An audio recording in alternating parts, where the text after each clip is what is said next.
Good evening, Chicago, and welcome back to Little City TV. I'm your host, Lisa Reyes, and on behalf of more than 220,000 children and adults in Illinois with a developmental or intellectual disability, thank you for tuning in to the only live autism awareness show in Chicago. As you know, this is the last week of Autism Awareness Month, and we're pleased to wrap up the month with an intriguing guest to help continue this very important open dialogue about autism spectrum disorder. Tonight, I encourage you again to call in, ask your questions, and share your story. Let's together learn more about this mysterious disorder and openly talk about the options for children and adults who have autism. Let's better serve our kids and families affected by it by talking about it. But before we get started, please allow me to note a couple of items for you. The views expressed by our special guest on tonight's segment, each previous segment here on CAN TV 21, and each segment forthcoming, are not necessarily the views shared by Little City Foundation, its staff, executive director, or board of directors. The purpose of Little City TV is to create an open dialogue and generate awareness for autism spectrum disorder. For explicit views from us or to interview an expert from Little City, you can contact me directly. My contact information will be available after the program. Secondly, if you learn one thing about autism throughout this entire 12-week series here on Little City TV, it would be that autism is a spectrum disorder, and there is a spectrum of behaviors and symptoms. A common saying is, if you know one person with autism, you know one person with autism. That means that it is very unlikely there's a single treatment that will work for all people on the spectrum. One thing we all can agree on is that it is important that diagnosis is determined early, so treatment may begin early and be tailored to each person's needs and abilities in an individualized treatment plan. And before we get started, please allow me to introduce to you Executive Director of the Health and Research Institute and Pfeiffer Treatment Center, Mr. Scott Pfeiffer. Mr. Pfeiffer will share his extensive experience and lead tonight's dialogue on the Pfeiffer's Treatment Center's specialization in the treatment of biochemical imbalance. Mr. Pfeiffer earned his Master's of Public Health degree from the Johns Hopkins University, Bloomberg School of Public Health, his MBA from the University of Notre Dame, Mendoza College of Business, and owns a BS in Health and Sciences from Benedictine University. He also presently serves as adjunct faculty at the University of Chicago. Mr. Pfeiffer, thank you so much for joining us. Thank you, Lisa. Thank you. That was a lot you had to get out. God help you. And a very small version of a very extensive biography. Mr. Pfeiffer, could you please introduce your organization to us and its mission to our viewers? Pfeiffer Treatment Center's mission is primarily to perform research and provide education and provide medical treatment for the symptoms associated with autism spectrum disorder. We've existed now for well over 20 years in the Naperville, Warrenville area, and we serve several thousand patients every year. That's wonderful. And can you expand in layman's terms how your approach differs from others, or first educate our audience and talk about the different approaches that currently exist today in treating symptoms of autism? All right. Well, that's kind of a loaded question. Okay. There's a lot to it. There are a lot of different treatment methodologies out there. Pfeiffer primarily focuses on biochemical imbalance. Our patients basically come to us as either autism patients or with mental illness or mental health issues. We don't look at them within the scope of their diagnosis, but rather their individual biochemistries. A patient will come in and is seen by one of our board-certified physicians. We do a panel, a registered panel of serologies of blood assays, and we make a determination on their individual chemistries. So basically, we're not diagnosing autism as much as we are looking at the symptoms and then their individual biochemistries. There is a whole menagerie, if you will, of different practitioners and centers that are providing different types of care. We're a very focused type of clinic in that we really only do biochemical imbalance. We don't do any other type of care. But we have a tremendous amount of success with it. So biochemical therapy, hopefully, and it has been showing over the last 10 to 15 years, has been gaining a lot of traction in general practice. And so some of the different approaches that exist right now are, therapy, music, right. There's medication. all kinds of therapies. And the sad reality is, too, because autism is such an unusual disorder and impacts these children and young adults in so many different ways, that unfortunately, it is a syndrome that is very susceptible to what's the latest fad, what's the latest craze. And there are no end of people that are looking to provide that service, whatever people are looking for, as long as it's whatever the most popular is, that doesn't necessarily have clinical evidence to back it up. That's one of the great dangers of this particular disorder. On the other hand, there are a number of very reputable practitioners that are providing integrative or complementary type care that really you can tell right away because they partner directly with a patient's primary care physician. But yes, you named a couple. There's chelation, there's hyperbaric oxygen, there's music therapy, and at the end of the day, if a family and a patient are finding efficacy in that, if their child is responding very well to that, I'm not here to besmirch that particular type of care. If it works, do it. But for the most part, the real litmus test for a lot of these different programs is just how much literature are they putting into the scientific community, as well as what type of efficacy are they seeing with their individual child. And what kind of literature is Pfeiffer putting into the industry? Oh, well, we're very lucky. Pfeiffer's unique in that we're not just a clinic, Pfeiffer Treatment Center. We're Health Research Institute as a nonprofit corporation has 3 distinct divisions. So we have a clinic, we have a pharmacy, which by the way was the first nutrient compounding pharmacy in the state of Illinois, and a research division. Our research division is a fully stocked molecular biology laboratory that is putting out at least 3 to 4 papers every quarter. Our research director, A.J. Russo, Dr. Russo, was actually just named as the editor-in-chief of Autism Insights, which is a peer-reviewed clinical journal. So very exciting developments for us. But yeah, we do a lot of research. Of course, we don't just do research in autism. We just put a paper out regarding attention deficit disorder. We've published papers in postpartum depression and in anxiety and mood disorders.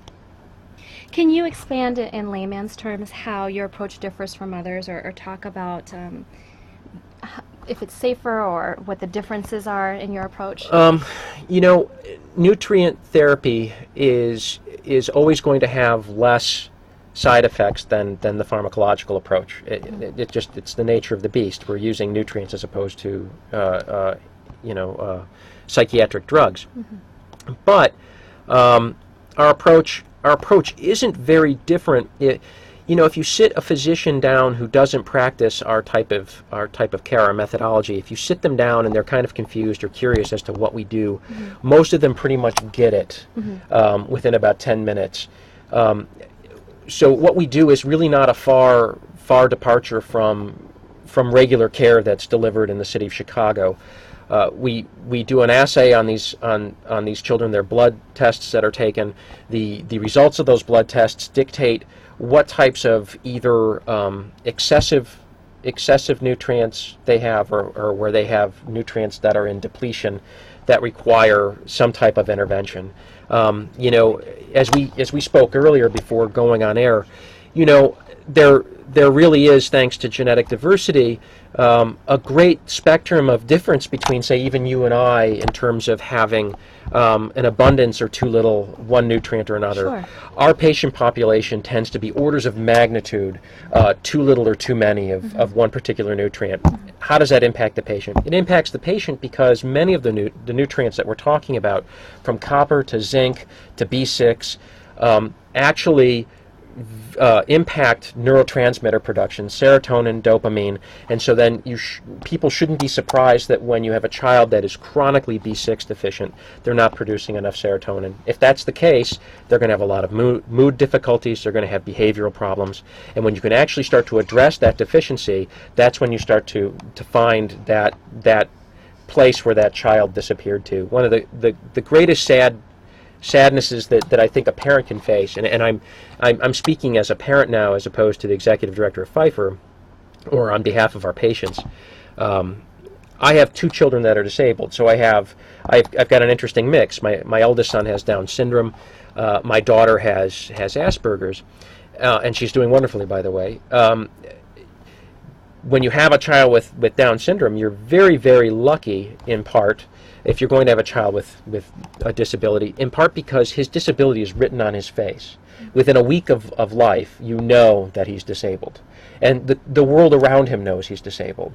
In contrast, parents who have a child with autism and who's diagnosed on the spectrum, they lose the child they had somewhere between 2 and 4.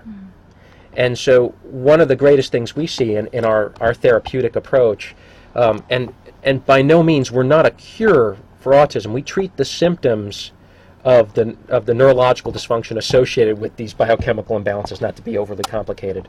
But when they rediscover the child that they lost 4 years ago, or that child now is able to make eye contact, or that child says, "I love you," that's what changes that whole future picture for that child, for those parents. Phenomenal. And they've rediscovered now the child they lost when they were 2 or 4.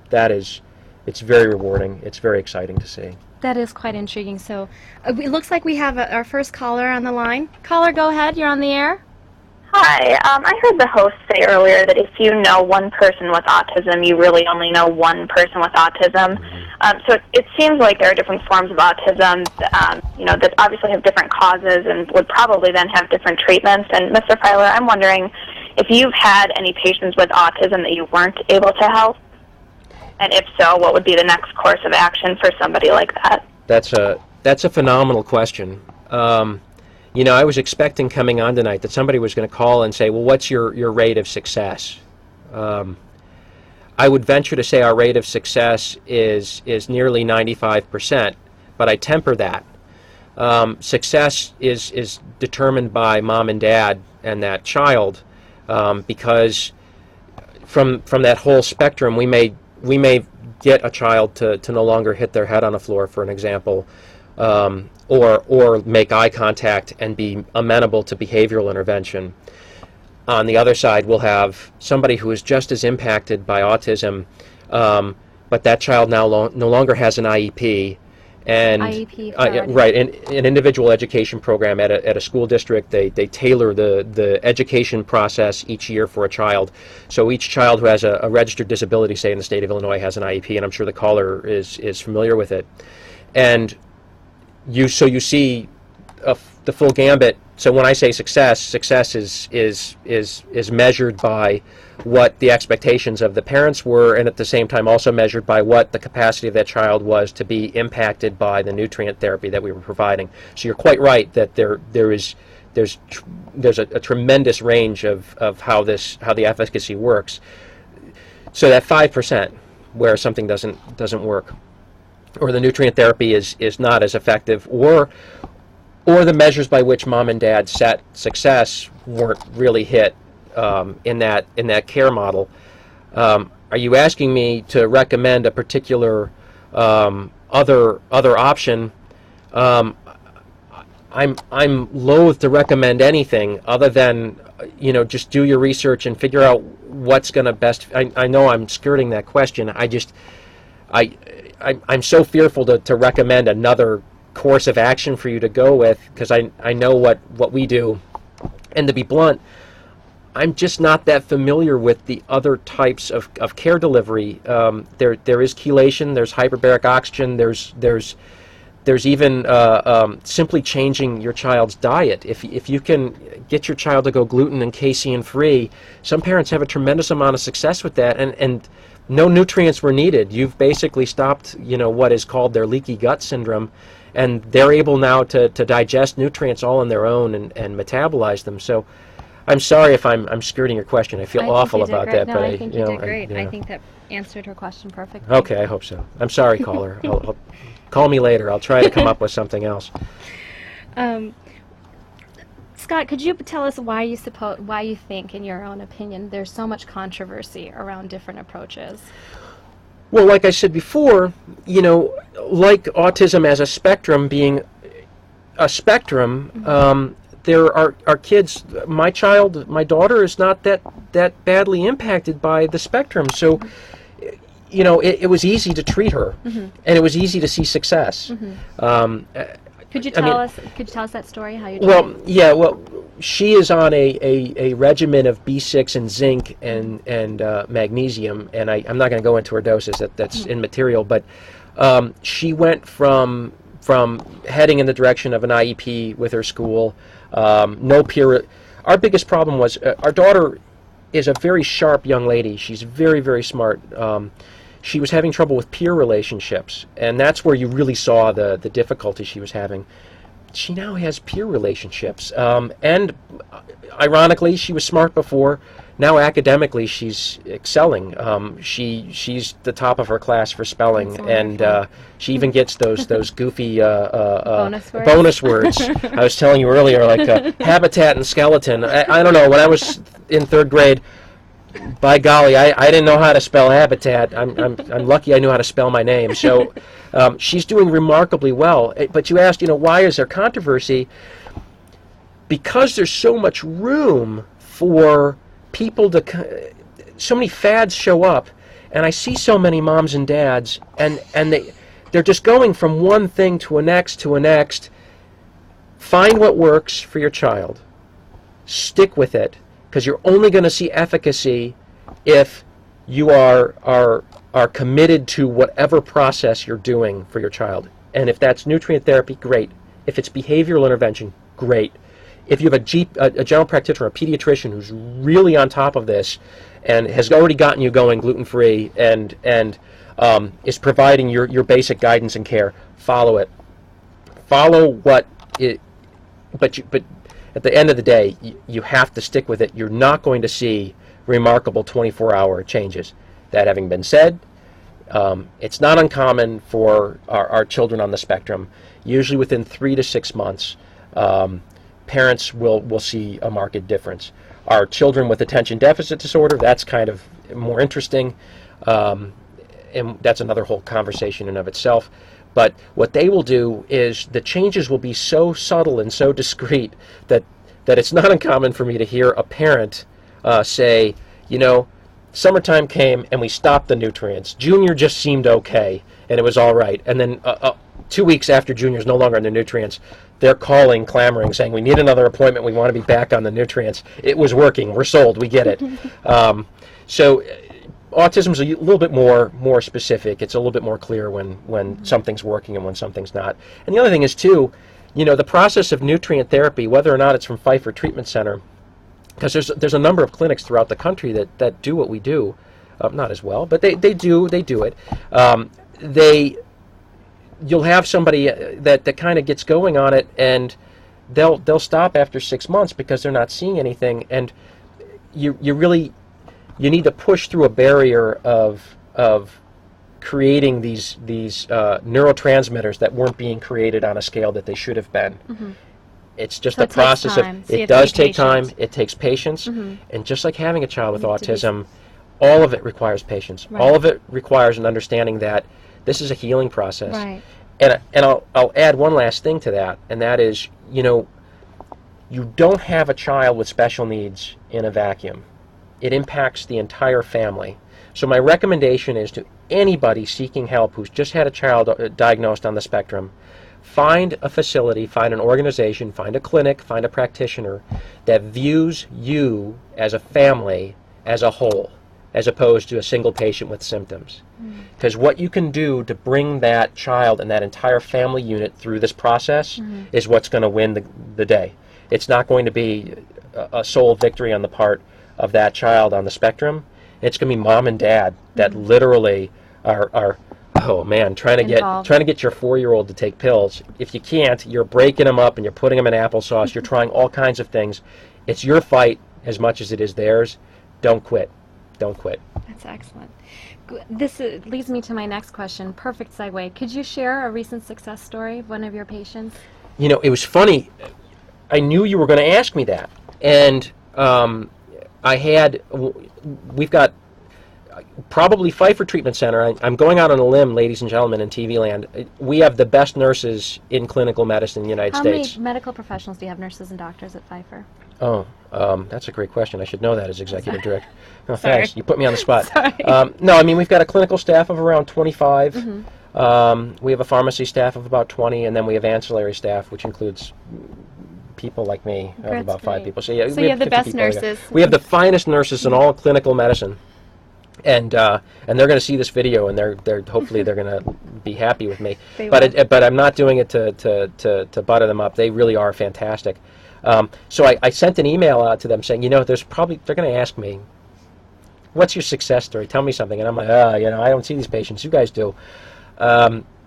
They sent me, I think I had 4 emails full. I have about 40 success stories. One was a young man who was nonverbal. So I'm pinning down one. Nonverbal on the spectrum, hit his head on the floor, had flapping and other repetitive difficulties, OCD, was very profound. And what happened, we got him into our facility. Within 2 years, he no longer had an IEP. This young man now, I believe he's in junior high. And he actually is studying 2 languages. He no longer has an IEP. Now, I want to taper that one last time. I know we have a call, but I want to taper that statement one last time. Ladies and gentlemen, we're not a cure. We treat the symptoms. If we're successful in that treatment methodology or the protocol that we use, we have some significant success stories, but we're not a cure for autism. That young man will always be on that spectrum. That young man will always need nutrient therapy of varying doses throughout his life in order to remain stable. But at the end of the day, he has his life back. He can live more independently. He will live independently. He's going to go to college, and he's going to abilities. probably take over Pfeiffer if I don't. That's Watch wonderful. out. Great story. Caller, go ahead. You're on the air. Hey, thanks for taking my call. I just want to ask the guest, since he's personally dealt with some of these things, have you noticed over the last 5-10 years some of the issues coming out in society more awareness being brought out? Yeah, so about a decade ago I was at Johns Hopkins, and it's a classic sort of epidemiology bubble. I loved Johns Hopkins, but it's an academic place where everyone does a lot of thinking, and people were beginning to think about this as an epidemic. And some of the early statements that came out were, oh, you know what, doctors are finally diagnosing it, they recognize it more. Or that's the reason why we're seeing this market increase. Over time, the data didn't support that. And if I was to go out on a limb, I would say that autism spectrum, attention deficit disorder, and Alzheimer's actually are all in epidemic right now. And there is something going on that's related to a genetic predisposition. I'm going out on a limb. I'm not an expert. I'm not a physician. There's a genetic predisposition at work, and then there's an environmental insult that's happening. And however that environmental insult happens, some people want to say vaccines, some people want to say corn syrup, whatever you want to say, there's an environmental shock that's happening to the system, especially for these young kids that are now on the spectrum, are either autism, PDD, or attention deficit disorder. And to answer your question, oh yeah, there's a lot of awareness, and that's good news for places like Pfeiffer because physicians are starting to recognize our value as part of the care team for these youngsters. Beforehand, we were sort of a fringe looking type of clinic. We're not prescribing pharmaceuticals, we're prescribing vitamins. I mean, how does this work? How are you actually treating disease? As I said before, we don't treat disease, we treat symptoms. But,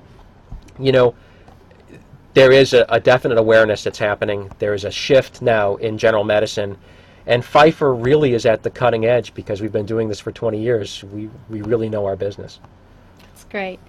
Well, ladies and gentlemen, looks like we're all out of time. What an intriguing way to wrap up Autism Awareness Month. Great job to you. Thank you for joining us. Thanks for having me, Mr. Lisa. Pfeiffer. If you couldn't get your question here on the air at Little City TV, please feel free to email us at info@littlecity.org and visit Pfeiffer Institute's website, or feel free to call them at 630-505-0300 or their toll-free number on the screen, 866-504-6076, or email them at info@hriptc.org. You can also visit littlecity.org/autism and contact us also